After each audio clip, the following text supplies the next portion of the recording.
السلام علیکم ناظرین، آپ دیکھ رہے ہیں پاسبان لائیو نیوز اور میں ہوں میاں محمد راشد ایڈوکیٹ۔ ناظرین، سنا تھا کہ نئے پاکستان میں کرپشن بالکل زیرو ہو جائے گی، غریب کو اس کا حق ملے گا، حقدار تک اس کا حق پہنچے گا، لیکن یہاں تو الٹی گنگا بہہ رہی ہے۔ نیب کی زیر انتظام کرایا گیا تقریری مقابلہ، میرے ساتھ وہ بچی موجود ہے جو کہ متاثرہ بچی میں کہوں گا۔ اس بچی کے ساتھ زیادتی ہوئی ہے، زیادتی کیا ہوئی میں بتا دیتا ہوں۔ نیب کے زیر انتظام ہونے والا تقریری مقابلے میں اس بچی نے تحصیل سطح پر ون کیا، پھر ضلعی سطح پر بھی ون کیا۔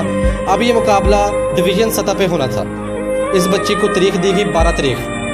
جب 12 تاریخ والے دن یہ بچے ملتان پہنچے ہیں تو وہاں پر جب پہنچے تو پتہ چلا کہ یہ پروگرام تو 11 تاریخ کا ہو چکا اور کوئی اور ون کر چکا ہے۔ اس بچی نے مسلسل 1 ماہ کی تیاری کے بعد تقریر تیار کی تھی، لیکن جب وہاں پہ پہنچے تو اس معصوم کا دل ٹوٹ گیا۔ ان لوگوں نے متعلقہ ادارے سے رابطہ کیا تو انہوں نے لا علمی کا اظہار کیا، متعلقہ اسکول سے رابطہ کیا تو انہوں نے بھی لا علمی کا اظہار کیا۔ آئیے باقی تفصیل اس بچی سے پوچھتے ہیں کہ اس بارے میں وہ کیا کہیں گی۔ جی بچے، سب سے پہلے اپنا نام بتائیے گا۔ فاطمہ۔ فاطمہ بیٹے کس اسکول میں پڑھتی ہیں؟ دانےوال گورنمنٹ 41 WB گیاڑی۔ ٹھیک ہو گیا۔ بچے تھوڑی سی تفصیل سے بتائیے گا کہ یہ سب کیا ماحول بنا ہے، سب یہ کیا سسٹم ہوگا، تھوڑا سا تفصیل سے بتائیں۔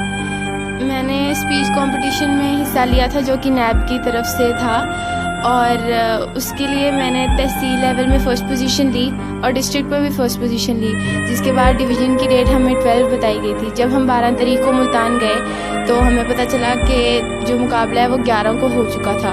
وہاں سے ہم نے اپنی ہیڈ مسٹر سے رابطہ کیا تو انہوں نے کہا ہمارے پاس نوٹیفیکیشن 12 کا ہی آیا تھا، 11 کا نہیں۔ ہم نے جب ملتان والوں سے رابطہ کیا تو انہوں نے کہا کہ ہم نے دوبارہ نیا نوٹیفیکیشن بھیجا تھا اور نومبر کے شروع میں ہی بھیجا تھا اور وہ 11 کا تھا۔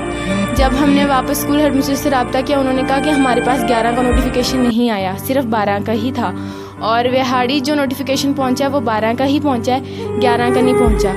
تو جب انہوں نے کہا کہ ہم کچھ نہیں کر سکتے، مقابلہ ہو گیا، آپ واپس جائیں۔ ہم یہاں واپس آئے، یہاں کے اپنی ہیڈ مسٹر سے کہا بھی اس طرح ناانصافی، تو انہوں نے کہا کہ یہ ڈی او صاحب کی غلطی ہے، ان کے پاس میل آئی تھی تو ان کو پتہ نہیں چلا، اس لیے انہوں نے بتایا نہیں۔ تو وہاڑی کے جتنے بچے تھے وہ رہ گئے۔ سارے ڈسٹرکٹس میں خبر پہنچی تھی کہ 11 کا نوٹیفیکیشن ہے، اور 11 کا نوٹیفیکیشن آیا بھی اکتوبر کے اینڈ میں تھا، نومبر میں نہیں آیا تھا، جبکہ جو ملتان والے ہیں وہ یہ کہہ رہے ہیں کہ نومبر میں نوٹیفیکیشن آیا، جبکہ نوٹیفیکیشن اکتوبر میں آیا تھا، لیکن ایشو وہاڑی میں نہیں کیا گیا۔ تو اس کے بعد میں نے کہا کہ میرے ساتھ بہت ناانصافی ہوئی ہے تو یہ پروگرام دوبارہ کروایا جائے، تو انہوں نے کہا کہ ریزلٹس دوبارہ کینسل نہیں ہو سکتے۔ جب ہم نے ان کو یہ کہا کہ ہمیں ریزلٹس دکھائے تو انہوں نے ہمیں ریزلٹ بھی نہیں دکھائے۔ میرے ساتھ ناانصافی ہوئی ہے، اور میں نے خود اپنی اسپیچ تیار کی تھی بغیر انٹرنیٹ کے مٹیریل کے، اور کی بھی کرپشن پہ تھی، اور ہوئی بھی یہاں کرپشن ہے۔ میں چاہتی ہوں یہ سارے مقابلے کے ریزلٹ واپس لیے جائیں اور یہ ریکنڈکٹ کروایا جائے۔ اچھا بچے، اس حوالے سے آپ نے سی او ایجوکیشن حافظ قاسم صاحب سے کوئی رابطہ کیا؟ اس حوالے سے آپ نے کوئی اپیل ریکارڈ کروائی؟ جی، انہوں نے کہا تھا کہ میں دوبارہ خورشید ہال میں ایک پروگرام رکھواؤں گا اور وہاں پہ وہی انعامات دوں گا جو ادھر بچوں کو دیے گئے تھے، اور یہی بات ہماری لاسٹ ٹائم ہوئی تھی، اس کے بعد انہوں نے رابطے نہیں کیا۔ جی بالکل، آپ نے سنا اس متاثرہ بچی کا کہنا ہے کہ حافظ قاسم صاحب کا کہنا تھا کہ اس حوالے سے پروگرام پھر سے کروایا جائے گا خورشید ہال میں، لیکن پروگرام ہو گیا جو ہونا تھا۔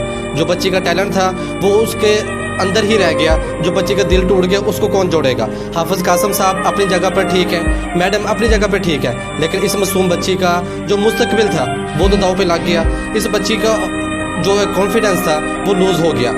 خورشید ہال میں ہونے والا پروگرام کب ہوگا اس کی کوئی ڈیٹ نہیں دی گئی، لیکن میری ارباب اختیار سے یہ اپیل ہے، خدا را ہاتھ جوڑ کے اپیل ہے کہ اس نئے پاکستان میں کرپشن فری کر دیا جائے۔ نیب کے حوالے سے ہونے والے پروگرام میں بھی کرپشن ہے تو عام پروگرام میں کرپشن تو ہونا ایک عام سی بات ہے۔ انتظامیہ اس حوالے سے نوٹس لیتی ہے۔ میری اپیل ہے کہ اس بچی کا جو مطالبہ ہے اس پہ فوری عمل کیا جائے، اس بچے کو انصاف دلایا جائے، اور مجھے امید تھی اس بچی کا کانفیڈنس دیکھتے ہوئے کہ جو بچی ضلع لیول پر اور تحصیل لیول پر فرسٹ ڈویژن حاصل کر رہی ہے، امید تھی کہ یہ ڈویژن لیول پہ بھی فرسٹ ڈویژن حاصل کر سکتی۔ اس بچی کا مقصد انعام لینا نہیں ہے، اس بچی کا مقصد تھا اپنے جذبات کو بیان کرنا جو کرپشن کے خلاف تھی، کیونکہ نیو جنریشن اگر کرپشن فری پاکستان چاہتی ہے تو ہم اسے کرپشن فری پاکستان کیوں نہیں دینا چاہتے؟ جی